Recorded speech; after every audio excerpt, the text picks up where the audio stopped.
Il la qualifie lui-même de piqûre de rappel. La lettre signée de l'ancien ministre désormais candidat à la présidentielle du 12 octobre, Issa Tiroma Bakary, à travers laquelle il dégaine sa plume, et c'est le président de l'Assemblée nationale, Kavaye Yege Djibril, qui en fait les frais. Il dénonce avec force le manque d'implication du gouvernement et des élites du Septentrion dans le développement de cette région. Le Grand Nord, présenté comme l'une des régions les plus pauvres du pays, où les besoins les plus élémentaires, eau, nutrition, électricité et éducation, restent cruellement insatisfaits. Paradoxalement, cette même région représente une force électorale indéfectible pour le président du RDPC, Paul Biya.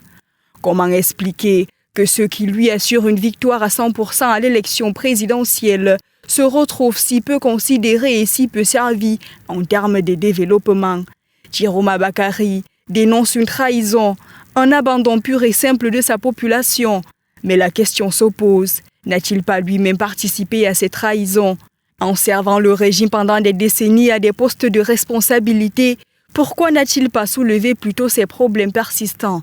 Loin de faire l'unanimité, cette démarche est perçue par beaucoup comme une tentative désespérée de réparer les pots cassés à l'approche du scrutin.